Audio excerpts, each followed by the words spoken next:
Today is Sunday, it's February the 15th. It's a cold, damp, miserable morning and I'm on board Doris. And here, under the floor, or the sole of the boat, are two heavy-duty, expensive batteries. And as you may know, I've had starting problems and I've cleaned up all these connections and it now works fine. The boat hasn't been used for a fortnight. There are no preheaters on the engine, no decompressors, and you may recall the little little vid I did on the starter motor connections, earth connections. Anyway, we'll give it a whirl. See what she's like this morning. The battery's turned on. Everything's up. Give it some throttle. Hit the button.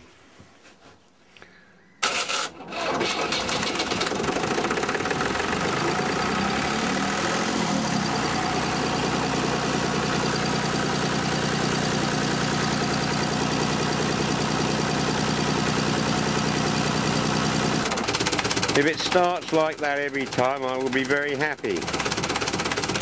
So what's the point of this video? Well, this little clip is about battery connections, now to clean those up and the problems they can cause. There are loads and loads and loads of videos on YouTube about cleaning up battery posts. So I'm not going to join that. There's loads there far more knowledgeable than me. Suggest you take a look. But I thought I'd show you from my perspective, because this was part and parcel of my starting problems.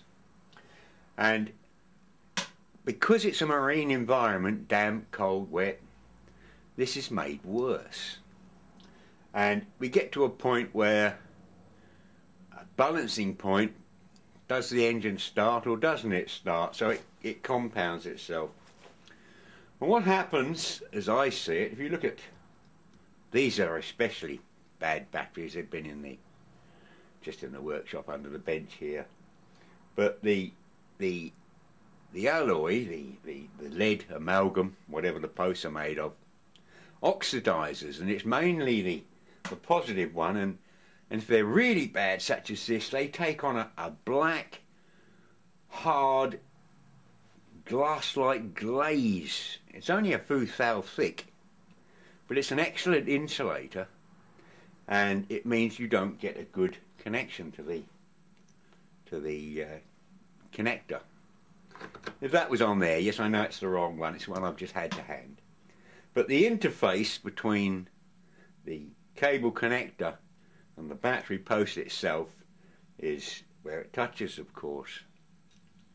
And it doesn't matter how tight you tighten this up, you've still captivated an insulator between the two.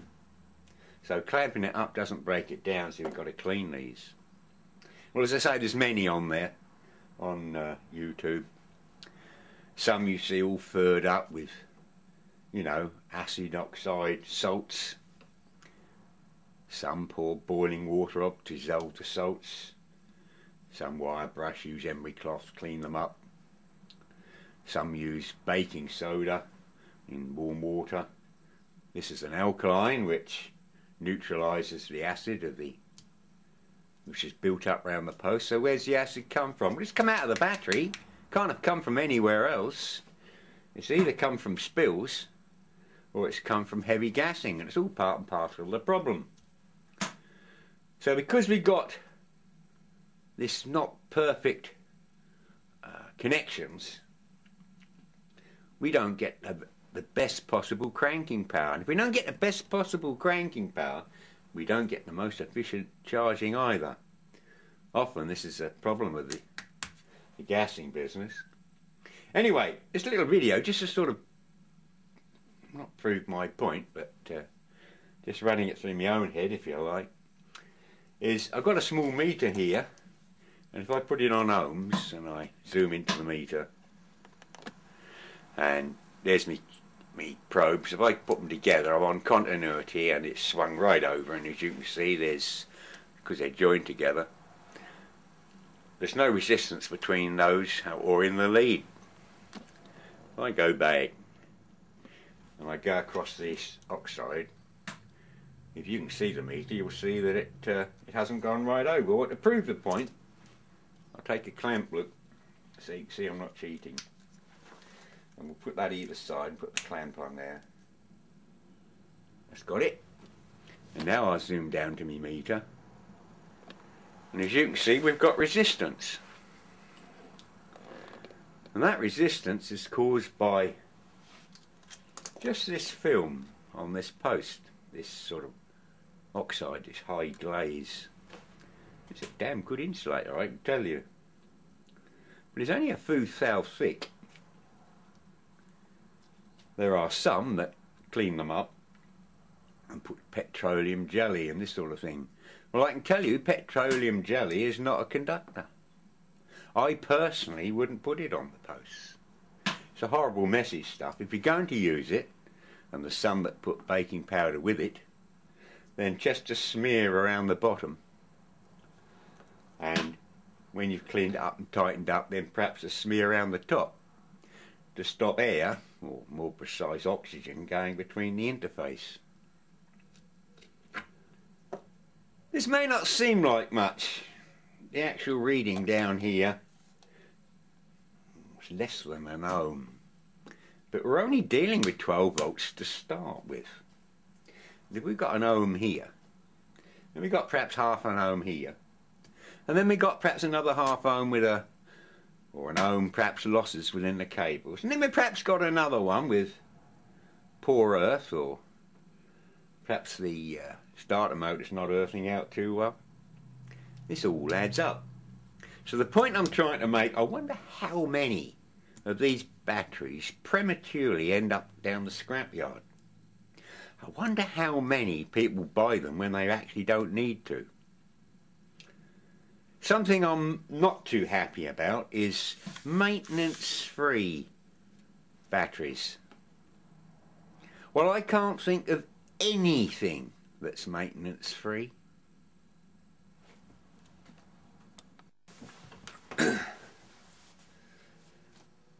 Okay, well, to move on. Being a bit of a mug, soft touch, call it what you will, I seem to have got a bit of a reputation for fixing things. I enjoy fixing things.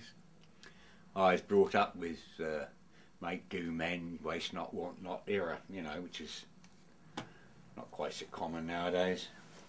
But anyway, won't get on my hobby horse. But perhaps I've just been lucky. I put it down to my approach to things. But I have people turn up and they say, can you look at this or fix this? Because you've got this knowledge or that knowledge. Well, I haven't. Or you've got this equipment and facilities. Well, I haven't. As I say, it's basically like the way I sort of taught about things, using a bit of logic and applying what you've got. And nature has given you a lot of tools. We've all got them. They're your eyes, your ears, your nose, your touch, your sense of smell. And these are all handy sensors for sorting out things. I'm going around the bushes a bit here, but I'll try and make me point. A mate of mine turned up with an inverter, plasma cutter, little suitcase jobby when they first come out. And I'd heard about them, but I hadn't seen one in the flesh. And he bought it second hand, and it had packed up. And would I have a look at it? You know the story? Anyway, I took the side off this thing. I checked the fuses and tooth. I couldn't see anything. Anyway, I went all over it very carefully, looked, see if I could see anything that was burnt, any capacitors that looked swollen, or anything fell off, or it didn't, nothing shook out of it or anything. And so I couldn't initially see anything. I didn't have a a schematic. I'd never seen one before. There was this printed board with millions of components on it. It was all gobbledygook to me. But I thought, well, you know, we'll use these, and so I went over it very, very carefully. And apart from fuses and just checking a few voltages on some rails and things, I was capable of doing that. I couldn't see what was wrong with it, so I thought, well, I don't know what I'm going to do about this one. That's beyond me. And I shook it, and I turned it upside down, and a little tiny glint caught me on the table. It just sort of glinted, and I sort of wetted my finger, and it come up on the end of my finger. Tiny, tiny little thing. And I got a jeweler's loupe, and I looked at this little thing on the end of my finger, and it was perfectly round with a tiny hole right in the middle of it, and it was very small and very thin. It was a bit like a little washer, but far too thin to be a washer. And I thought, well, it wasn't there. Well, it's come out of this thing. What is it? And I thought, that looks like a little piece of a printed circuit board, the end of a, you know, where the components hold us through. It looks like it. Very, very small. So I went all over the board again with a jeweler's loupe, looking all through this, and slap bang in the middle somewhere on the printed side, I come across this piece of track, and it stopped, and just ahead of it was a tiny hole and a little tiny piece of hair of a wire stuck through. Well, I couldn't measure it. And I thought, I bet that's where it's come from. So I sold it across, just bridged the thing, and the whole thing is up and running, and the guy thinks I'm an absolute genius. Well, I was just lucky. Oh dear. You know, have a go. You never know. You don't necessarily have to know everything in order to fix things. I'll give you one further example. A mate of mine has got one of these, same guy. He's got a suitcase generator, one of these cheap things from China, about 850 watts output, 2-stroke, you know, the sort of thing. He runs electric drills and things. And he's had this for years, and he's done loads and loads and loads and loads of work with it. Mainly with electric drills and grinders and so forth. And he's into the boating scene, and he brought this from Portugal with him, and it's one of these cheapo things, as I say, but it done him good service. Anyway, one day it packed up, and would I have a look at it, and it turned out the HT coil had gone open circuit. So we found an old HT coil off of an old outboard motor, and it wasn't the correct ratio, but we put it in, it gave a spark, and hey presto, it's up and running. Then a year later it turned up again, and the cutout kept cutting out, and it was all iffy, and he wasn't going to buy spares for it, and you know, could I do anything rather than buy a new one? And so I bypassed it, and that went again for a few more years, and then a fortnight ago he turned up again, and the engine ran all right, but just nothing came out of it, not a sausage. So we looked at the socket, and we'd looked at all the wires and plugs. I could see nothing wrong with it. And across one of the windings, the exciter winding, was a capacitor, that one. It's a 7 microfarad, 300 volt AC working. And that was in parallel across one of the windings. So I wasn't sure what was what, but I put my meter across it and I got a reading, and which didn't surprise me because it's in parallel with the winding, so I thought, well, there's nothing wrong there. Or it didn't appear to be, but it was wrong of me. And anyway, we checked other things. I thought, well, other than actually take the alternator apart, which I did not want to do, and the guy was quite happy because he had excellent service to buy another one. I said, well, just before we chuck it in, and I went back to this capacitor and actually chopped the leads off, and I put my meter across it. And usually with capacitors, the batteries and the meter charge up the capacitor, and you see the meter jump and then slowly drop down as it charges up. That's something you won't get with digital ones, which is why people always laugh at me with these.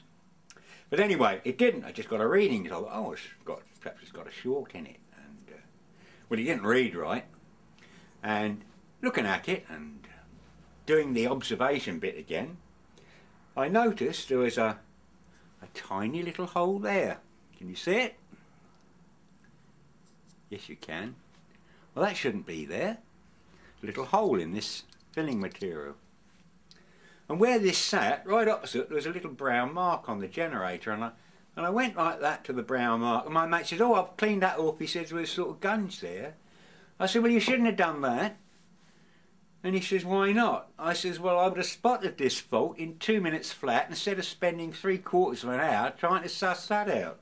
Anyway, that was the problem, and he shot off to Maplin's or somewhere, and 4 quid bought another one, and he put it in and it's up and running. So use what senses you've got.